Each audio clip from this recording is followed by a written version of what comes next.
On the top of Daf Lamed Gimel Amid Beis, the Gemara establishes that in the case of a katan shelo igia lechinuch, we don't have the pressing need of chinuch because the child is too young, and therefore we will not encourage blowing the shofar, that the child should be blowing the shofar on Rosh Hashana, and how much more so if it's Rosh Hashanah and Shabbos.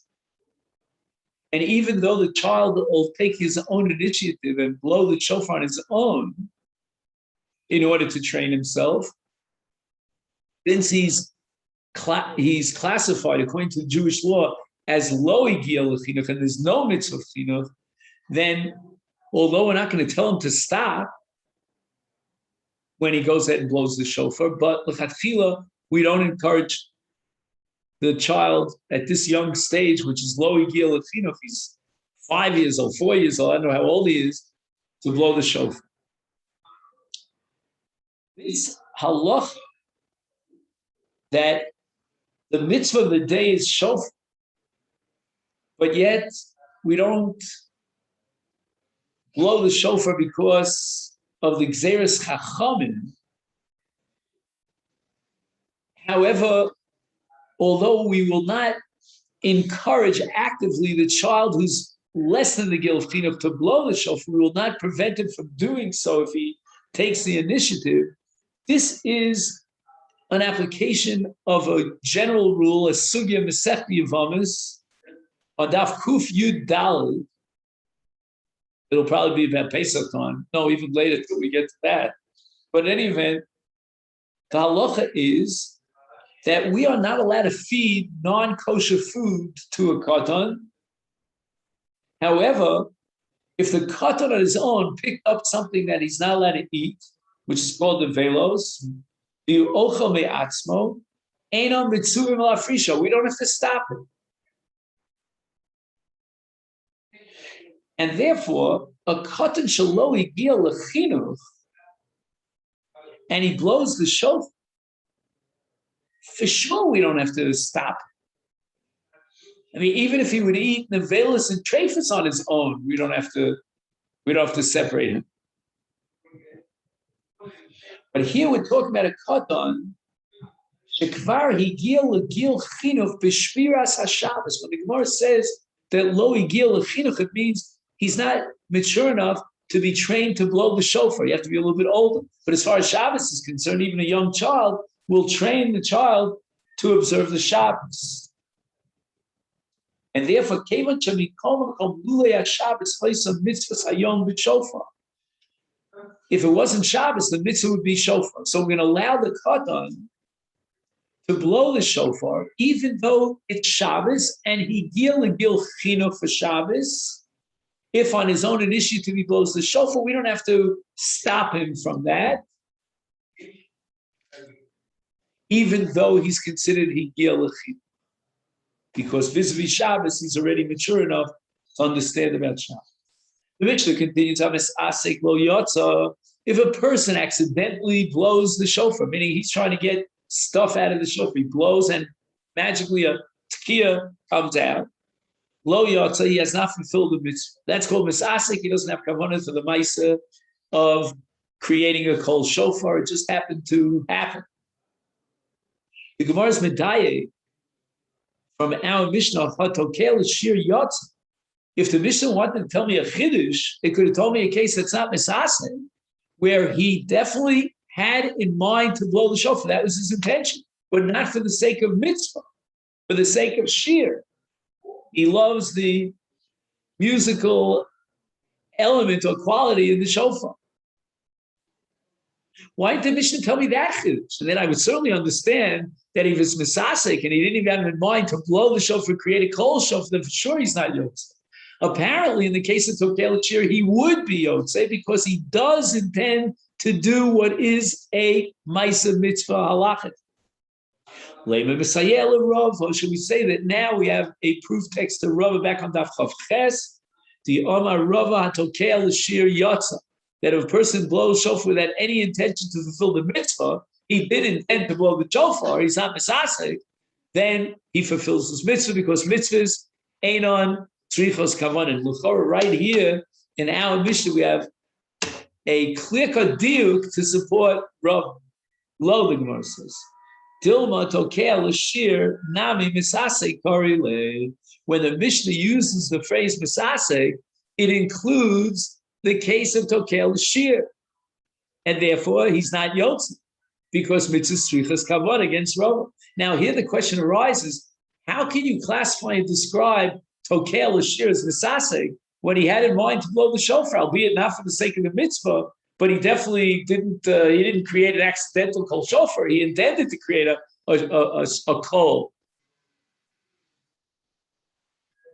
But the answer, I believe, is because the Torah describes shofar as zichron trua. Zichron trua means an awareness of the shofar. If you're not aware of the meaning of the shofar, the significance of the shofar, the message of the kol shofar, then that's not called zichron trua, and therefore you're misasek.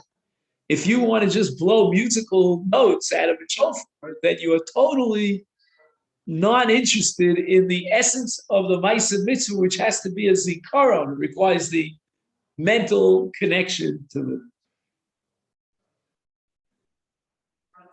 The Mishnah says, "Hashomea min hamisasek lo yotza." It means that if Reuven is blowing the shofar and he's a misasek, he didn't intend to blow it at all. And that means that he himself could not fulfill his mitzvah with that kol shofar, because misasek is not a valid kol shofar. Then how much more so the shomea who wants to be yotze, he's not hearing a kol shofar, he's hearing it from a misasek, he's not yotze. So the Gemara now is medayik. Avol hashomea min hamashmiya li atzmo my yotze.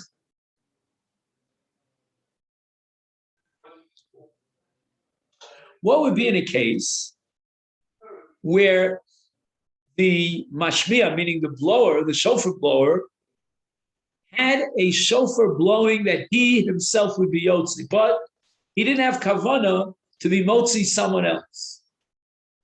That's not as bad as the Mishnah, where the Mishnah is talking about a case where he himself would not be yotzi because he had no intention to blow the shofar, and that's called misas. But if he had an intention to blow the shofar, but he did not have in mind the shomea, that would be okay. Otherwise, the Mishnah should have told me a bigger chiddush, that not only in misasik, but even in the case where he didn't have in mind to be motzi someone else, is lemet heavy tuf to the Rabbi Zera. You remember that we learned back on Daf Lamed the sugya of Rabbi Zera. The Omerle Rabbi Zera l'shamei Rabbi Zera had instructed his servant, his second in command, Ichave utkali, have kavanah to be motzi me in the midst of shofar. So you need kavanah to be motzi, according to Rabbi Zera. We would just medayik from our Mishnah that as long as he had kavanah to be motzi himself, that he wasn't a misasik, then the shomea could be yotzi, even though he didn't have in mind to be motzi him. And here Rabbi Zera went out of his way to compel the servant to have in mind that he's being motzi Rabbi Zera yidei chovasa. My answer is Dilma Aidi Tony Reish Misase, Tony Nami Sefer Nami Misase. The diuk here is not a correct diuk to contradict Rabbi Zera. No. There's what we call an agav situation. Aidi, again, this is another example of the literary methodology of the Mishnah. Aidi Tony Reish Misase. In the Rosh of this Mishnah, he wanted to tell you, Allah that Misasek lo yotza, Aninami Sefer, and the Sefer also he says Misasek, but in truth, even if he wasn't Misasek, but rather it was a case of Shomea me'amashmiya sha'atzmo lo yotza. He heard it from a blower who was trying to be yotzi his own personal fear by listening to his own shofar blowing. In that case, he would not be yotz. The Mishnah only passes the case of Misasek. That's only the Tani Reisha. But in truth, any situation in which the shofar blower, whether he was yotze for himself or not, did not have in mind to be motzi the shomea yidei chovasa, the shomea cannot fulfill his mitzvah and that reflects the Shir. Now we learn a Mishnah that deals with what's called the Seder Atkiyos, because the Torah just says Yom Trua Yelachem. So, what's a Trua, what's a Tkiya, how many blasts does he have to blow? Seder Tkiyos, what is the Seder of the Tkiyos on Rosh Hashanah? This is what it is. Shalosh, Shel Shalosh, Shalosh. What does this mean? We have in the Tefillah of Musaf 3 major sections: Malchias, Zichronos, Shofars. We've already learned in an earlier Mishnah that at the end of Malchias, etc., you blow the shofar. Now, you begin blowing the shofar with the Tekiah, but we're going to now focus on the Trua, because the Torah says Yom Trua Yelachem. And the Mishnah opens up with the word Shalosh. We need 3 Truos. We need a Trua for Malchios, and another one for Zichronos, and a third one for Shofar. So now we have, all told, 3 Truos, one for each of Malchios, Zichronos, Shofars. Shel Shalosh Shalosh, which means that we need what's called a Tkiya Lifanea and a Tkiya Lachrea. So the Trua is sandwiched between a Tkiya and a Tkiya. That jacks the number up for each Trua to 3 different kolos, which means Ta-Rat, Tekiya, Trua, Tekiya. And we need each one of that unit of 3 for all 3 of the Malchias, Zichronos, Shofar. So for Malchias, we're going to need 3 blasts, which is Tekiya, Trua, Tekiya, and that's 3. And the same is going to apply to Zichronos and Shofros, and 3 times 3 is 9. So the total number of Tekiyos, which the Torah requires, is 9 Tekiyos. And we're blasting in 100 or more, as we'll learn the sugya of Rabbi Avo, the Sfeikis, about what is a Trua, etc. Shir Tekiya, how long does the Tekiya have to be? And the Mishnah is going to establish that the Tekiya itself doesn't really have its own shear. It's a grafted shear from the Trua. And that is that one Tekiya should be long enough for 3 Truos. Okay, well, this doesn't make much sense. We're going to reject this later on. But at this early stage in our learning of the Mishnah, it seems that the minimum shear of a Tekiya has to equal 3 Truos. Shear Trua. Okay, so now you tell me that the shear of Tekiya is relative to Trua. You need 3. What is the shear of a Trua? Shear Trua Kisholosh Yibavos. And now I would add, so what's the shear of Yibava? But the Gemara seems to assume that Yibava are very, very short notes, so that the shear of a Trua is 3 Yibavos. It's probably shorter than what we call a Shever. Taka Barishona Umashach Krishniya Kishtay. Let's say at the end of Malchios, which required 3 blasts, Tekiya, Trua, Tekiya, he was marich on that Trua, on that Tekiya Lachrea, the last Tekiya, he blew a very long Tekiya Gedola Ma'od, and now he wants to use that Tekiya, meaning the second half of the Tekiya, as a Tekiya for the next Seder. So let's say in Malchias, he blew a very long Tekiya at the end of the Tarat, at the end of the Trua, and now it's so long that he wants to leave half of it for the next, let's say for Zichronos, so that it'll be the opening blast of Tekiya for the Tarat of Zichronos. The Mishnah says no. He has only fulfilled 1 Tekiya. We do not split a Tekiya into parts. Now the Mishnah continues. Isha Berach the Achakach Nismanalo Shofar. What happens if a person already recited Musaf? He didn't have access to a shofar.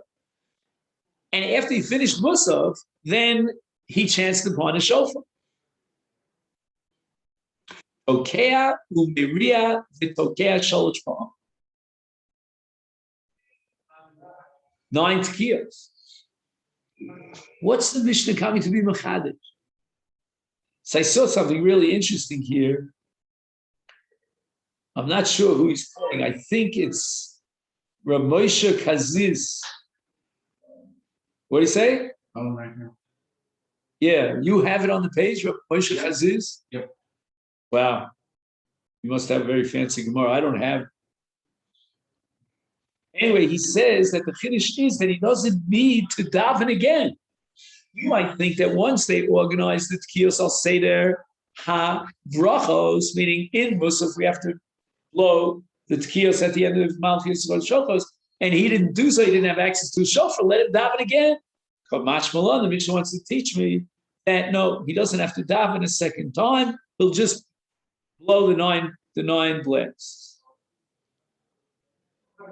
Then the Mishnah concludes by saying that Kishem Sheshliach Tzibur Chayav, just like a Shliach Tzibur has to recite the entire Musaf, Kach Kol Yochid V'Yochid Chayav, meaning that the Tanakama here, we'll soon see Rav Gamliel's opinion, is of the opinion that it's not enough to listen to the shots as he recites the tefillah, but rather you have to daven yourself. And if that be the case, you might ask, so why bother with the Shliach Tzibur? The whole entity, the whole enterprise seems to be for naught. But the answer is because lahotzi ain't no bucky. You know, if you have someone who can't daven on his own, then you blow shofar. Then he'll hear the musaf of the Shliach Tzibur and be yotzei vicariously through the kriya of the Shliach Tzibur. But in general, if you are a bucky, they were all considered bekim, we have Sidurim, etc. Then you have to recite the tefillah on your own. It's a mitzvah shebegufo. You expect it to daven on your own. Gamliel disagrees and he says, Shaliach tzibur motzias arabim yedei chavasam. Belachatchila, even if we're all bekim, nevertheless we can yotze and we will be yotze with the tefillah of the Shliach tzibur. And that's l'chatchila, even though he's a book. And the Gemara later on, Daf Lamdal, and after today, we'll explain this machlokas. But even without seeing the Gemara, we can intuitively understand that according to Rabbi Gamliel, Rov Hamad Spell, we want to have one Masechet feel of the entire tzibur, and therefore just listen to the Shliach tzibur, join together with him, and that's the ideal mitzvah.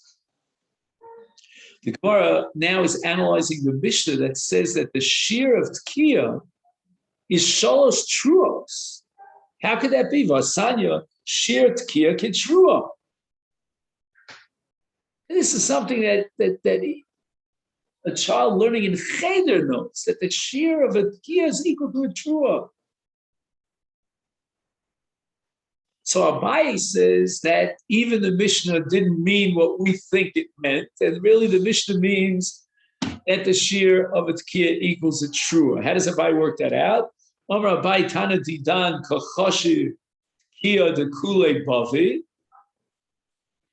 that the Tanav Mishnah intends to calculate the Tkiyah Rishona, the first Tkiyah in each of the Shalosh Starim of Malchus and Shofros, and that means Shalosh Tkiyos, Utruos to Kule Bavi, but the Truos of all three Starim. So it's as if the Mishnah had written Shir Shalosh Tkiyos, Kishir Shalosh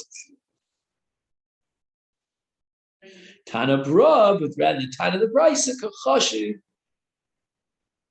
He's calculating Chad Bava V'Sulo, each Bava on its own. So you have now a Tkiyah, a Trua, and a Tkiyah, and that's it. And that's called Shir Tkiyah Kitrua. So it comes out to the point of Abaye, everyone agrees, whether it's our Mishnah or the Brisa, that the Shir Tkiyah is equal to one Trua. Now the Mishnah says Shir Trua is Kisholosh Yevavos. Very short notes. But what is the Yevava? Hatanya, We have a brisa which Gemara is going to get into later on at Daf Lamed Daled that says Shir Trua Kish Shlosha Shmarim. It doesn't say Shalosh Yevavos, but rather Shlosha Shmarim. Shvarim are much longer than Yevavos. Yevavos are these very short notes. Shvarim are much longer. In fact, a shever can sometimes be as long as the tekiah if you're not careful about it. The more answers on Rabbi Bahavadikli. Here we have no way of reconciling. And there's a machlokas here about the shir of trua, whether it's shvarim or yevavos.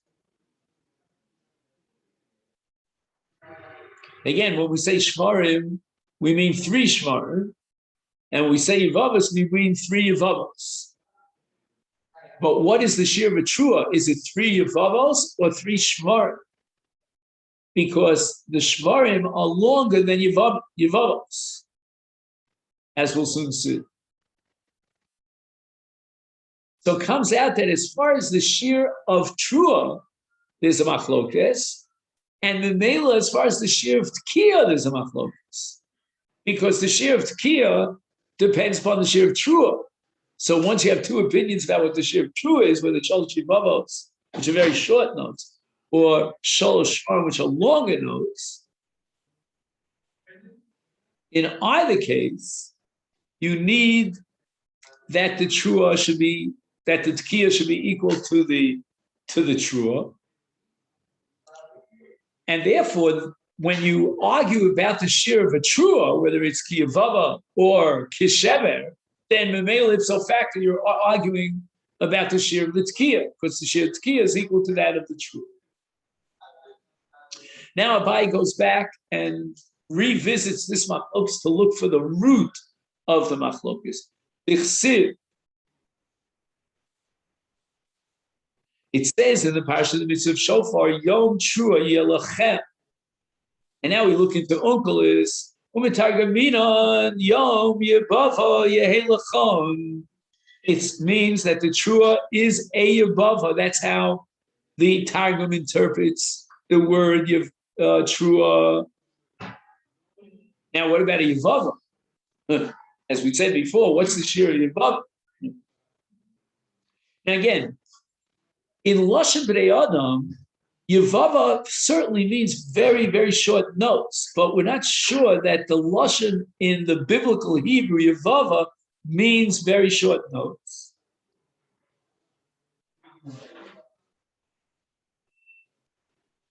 Uksiv bi'imei de Sisro, in the book of Shoftim, it says, Sifra was the general who went out to battle against the Jewish people, and the mother of Sisra was wondering why he didn't return.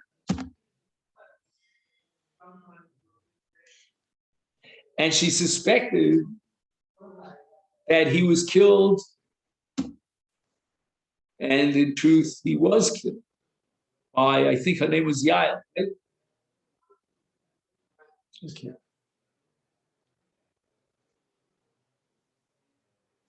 And the Tanakh describes that she's looking out the window, Yada Chalon Nishkafa, and she starts crying, wailing. She realizes that he's not alive. He didn't come back. But Yabev Aim Sisra.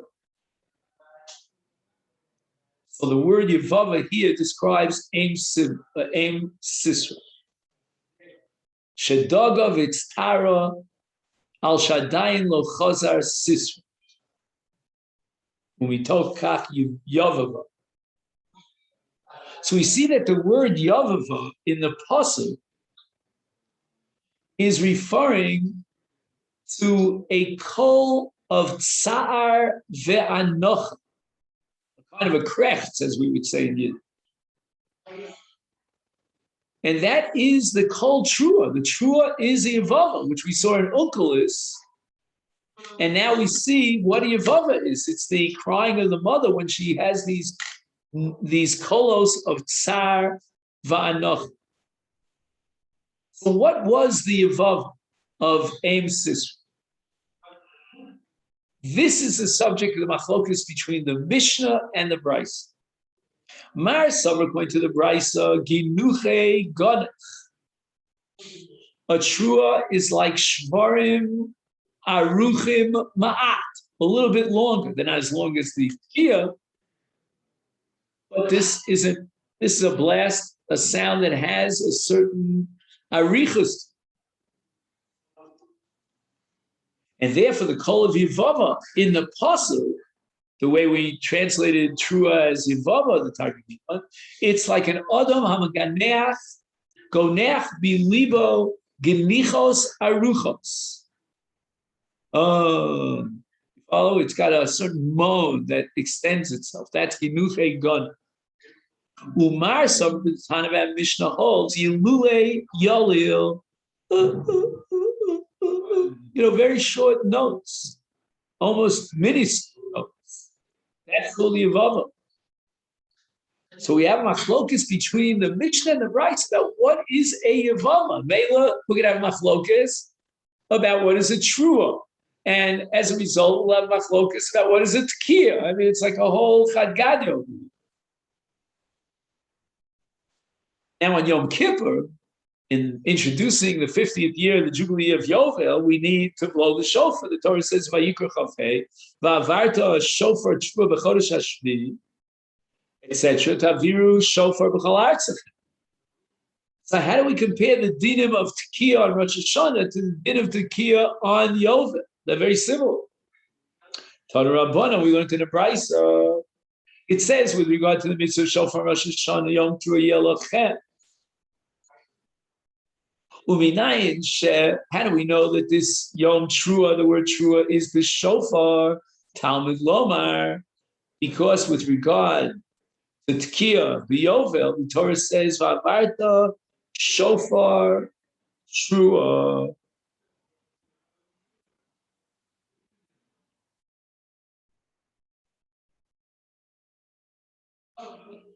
So you see clearly that when the Torah says Yom Trua Yelachem, it means the Trua of a shofar. And how do we know that? Because with regard to Yovel, the Torah says Va'avarta shofar Trua. So you see that Trua is through a shofar, and that we see on Yovel. And now when the Torah describes Rosh Hashanah as Yom Trua Yelachem, I know that the Trua of Rosh Hashanah is the Trua of a shofar. Ainli Ela b'Yovel Rosh Hashanah minayin. Okay, fine. You certainly proved that Trua in Yovel is b'shofar v'arta shofar Trua. But how do you have the right to derive conclusions about Rosh Hashanah? Talmud Lomar. And now we quote another pasuk with regard to Yovel, and the Torah says v'arta shofar Trua b'chodesh hashvi. The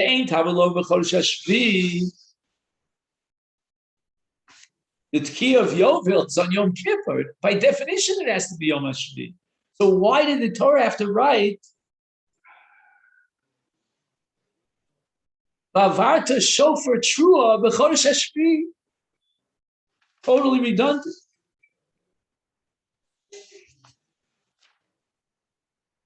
He writes, Ki atkiya b'yovel b'yom ha'kippurim hu, b'yom ha'kippurim hu v'adei b'chodesh hashvi. U'ma tavalon b'chodesh hashvi. So why did the Torah have to point out that the shofar of Yovel is on on the Chodesh Hashvi? By definition, it's in Yom Kippur, and Yom Kippur is b'chodesh hashvi.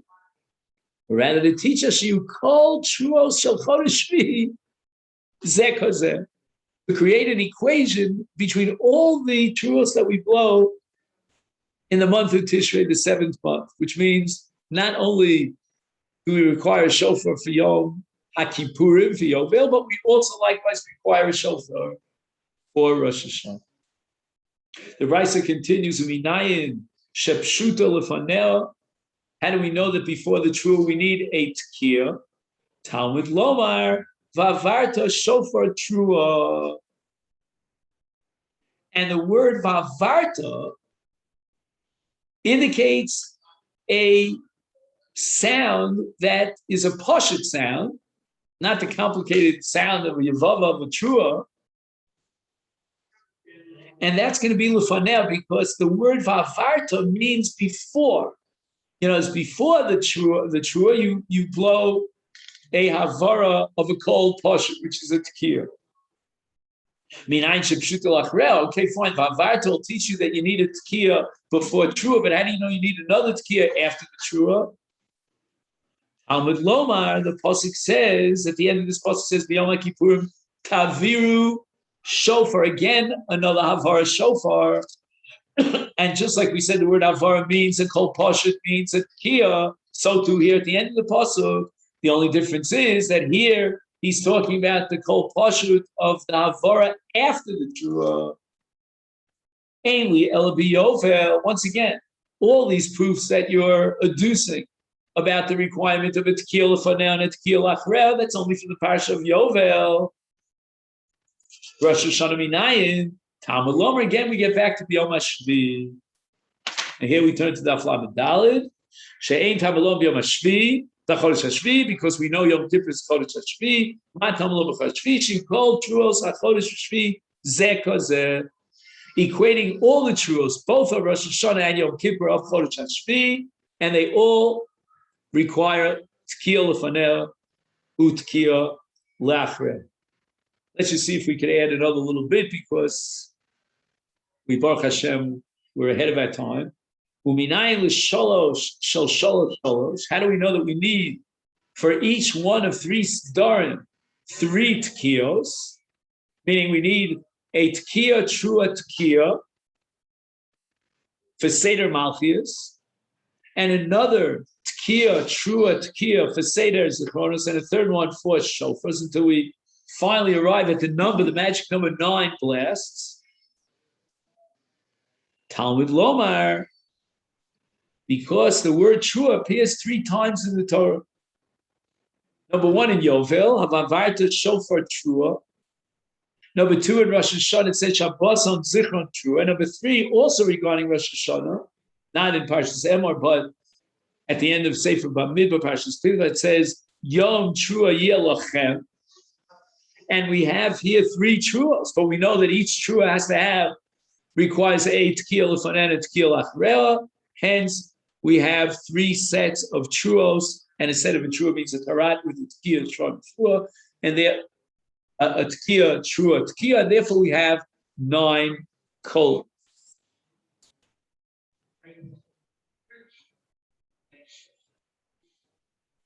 Again, now we repeat the same mahalach that we had before. This is just a repetition of what we did. It's okay, fine. You have 3 truos, but one of them is in the parsha of Yom Kippur. 2 are in the parsha of Rosh Hashanah.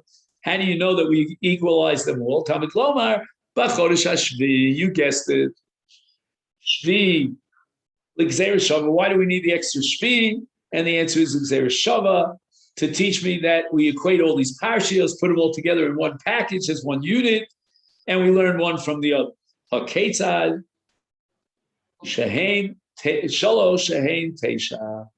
We'll have 3 blasts of a trua. Each blast requires a tekiah lefanei, tekiah lachreya, and therefore we have 9 blasts. And finally, shir tekiah ketrua, shir trua kishlosh shvarim. As we learned back on Daf Lamed Gimel and Beis, the shear, the minimum size and length of a tekiah is like a trua. And how much is a trua? It's equal to shlosha shvarim. So this is where we'll stop in Mitzvah Shem for today. And tomorrow, what is tomorrow? Tomorrow's Friday. Oh, we have to decide what time. So that's Friday. We're starting with High Tana. How many lines down? About 10 lines down from the top. Now it's interesting because tomorrow is Friday. We have Lamed Daled, and the last blot in the Masechet for the Siyum is Lamed Hey. Am I correct? As it turns out, Lamed Hey is Shabbos stuff, which means that it's an unusually short Daf Yom. I don't think we'll fit it in tomorrow, but I'll tape it a Shem for Shabbos. Whatever we don't finish tomorrow, to be Messiah Masechet B'li Neder. I'll finish for Shabbos on Motzi Shabbos latest, and then we start B'li Neder on Sunday Masechet. Have a great day. Thank you.